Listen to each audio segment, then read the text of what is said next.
Hi folks, this is Martin. Today we'll be taking a look at components and setup for a game called Tiny Eldritch Horror. Let's check it out after the jump. Brief background on Tiny Eldritch Horror. This is a print and play game designed by Bojan, and I stumbled onto his work in progress thread on Boardgamegeek.com. And his task, the challenge that he had set for himself, was to create a mini version of the FFG game Eldritch Horror in just 9 cards. And here are those 9 cards. First up, we have the game board.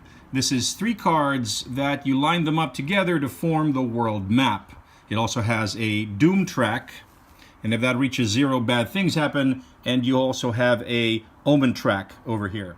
You've also got these investigator cards. These are double-sided. There's 2 investigators per side for a total of 4 investigators per card. You will only be using 4 investigators in any game.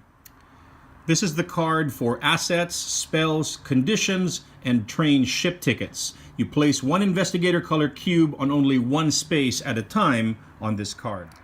Here we have the Old Ones card. This is double-sided. There are 4 old ones to choose from, ranging from Azathoth, who is easy in quotes. Here's Cthulhu. And on the flip side, we have Nyarlathotep and Shub-Niggurath, who is probably the hardest old one in the game. And on each card, we also have some setup and prelude things that you need to do if you're going to be playing that one. It also tells you what the mysteries are associated with that old one, how many clues to be able to solve those mysteries, and effects and reckoning effects that you have during the Mythos phase. Here we have the monsters card. The monsters in green are the normal monsters, and the monsters in red are the elite monsters. This card is double-sided. On the reverse side of it, we have various Mythos effects depending on where your Omen tracker is located. This is the Encounters card. It is also double-sided. On this side, we have various encounters that can take place on wilderness, sea, or city spaces. And then on the reverse side, you have a continuation of some of the city encounters. You also have other world encounters and eldritch encounters that give you clues. Other components for this game: you need 4 pairs of colored cubes, 1 for each investigator. One of the cubes is going to use to mark their status on the world map, and another one of the cubes is going to map their status on the item and status tracker card here. So that's why you need 2 cubes per investigator. You'll also need 3 black cubes, 1 to track the Omen track, 1 to track Doom, and 1 to track the current monster. And you'll need 2 purple cubes, and these will serve as Eldritch tokens. You'll need 5 dice for this game. These are 2d6 investigator dice, and then you have 3d6 gate and monster dice, 1 black, 1 blue, 1 green. Now that we've covered the components, let's get the game set up for a play session. First thing we want to do to set up the game is to choose our team of 4 investigators. So I'm going to choose Rachel Bruner, who's a clockmaker, and I'm also going to designate Rachel as the lead investigator. Also part of our team, Amanda Wilson, astrologer, Jim Parkin, who's a comedian, and Carl Herberts, who's a publisher. Next, we want to set up the game board. That is these 3 cards, which we will line up side by side. And they're going to form the world map where our investigators are going to travel in search of clues to try to defeat the old ones.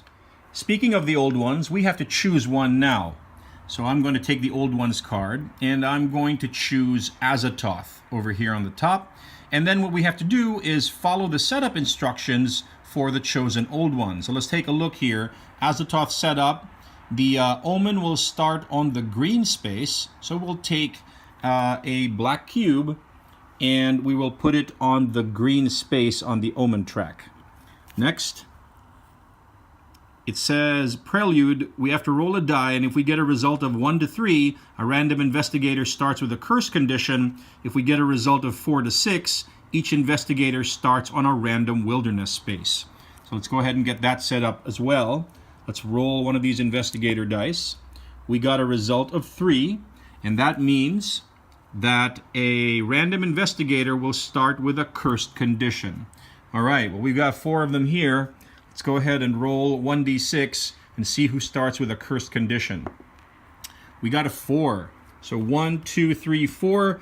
Carl, I'm sorry, you're going to start with a cursed condition, which we will indicate on the status card in just a little bit. Also, if we take a look in the upper left of the old one card here, it looks like Azathoth's starting Doom track value will be 16. So we're going to take this black cube and we're going to put it on the 16 spot of the Doom track. Again, if that ever gets all the way down to 0, the world basically ends. So we don't want that to happen. Last thing we need to do for the old one setup is we need to spawn Eldritch tokens or clues for the old one's first mystery. So Azathoth Mystery 1 spawned 2 Eldritch tokens on random wilderness spaces. I already rolled this earlier. So we've got an Eldritch token on Wilderness Space 1, and we've got an Eldritch token on Wilderness Space 3. Now is a good time to set up our Assets, Spells, and Conditions card, and I'm going to set it up right here in between the Investigator cards. And earlier we said that Carl unfortunately has a cursed condition, so we're going to go ahead and assign the color blue to Carl, and Carl is going to start with a curse. So that's why we put that card, that cube right there. I've gone ahead and assigned colors to our investigators. So Rachel is red, Amanda is yellow, Jim is orange, and Carl is blue. And the next thing we have to do is resolve that each investigator will start in a random city space on the game map, and you do that by rolling 2d6. So I rolled that earlier. So Rachel is going to start in this city, Amanda is going to start in this city, Jim is going to start over here in this city, and Carl is going to start in this city right over here. All based on dice that I rolled earlier. Now we have to spawn a gate. And for that we need to roll 1d6 of the same color as the current Omen space. Right now the current Omen space is green. So we will take this green die, we'll roll it, and we've got a 4. And we're not going to change that result. And we have to spawn the gate die on the city, ocean, or wilderness space on the world map that corresponds to the result and color of the gate die. So we're looking for a green 4. And so that gate spawns right there on that spot, and it has a gate value of 4. Next, I'm going to set up the encounter card right over here, and I'm going to put the monster card right over here. Now the next task is we have to spawn a monster. Whenever a new gate spawns, a monster spawns as well, and it appears in the same space as the gate. We have to roll 2d6 to determine what type of monster will appear. Okay, we've got a value of 5. So if we take a look at our monster card, 2 to 5 means we get a cultist. So we put a black cube on the cultist spot on the monster card to indicate that's our current monster, and we know that that monster has spawned on the same space as the current gate. Now we're ready to start our game of Tiny Eldritch Horror. Hope you've enjoyed this video where we took a look at the components and got ourselves set up for an initial game of Tiny Eldritch Horror. Check out my other video where I do a little bit of gameplay run-through. Until next time, this has been Martin.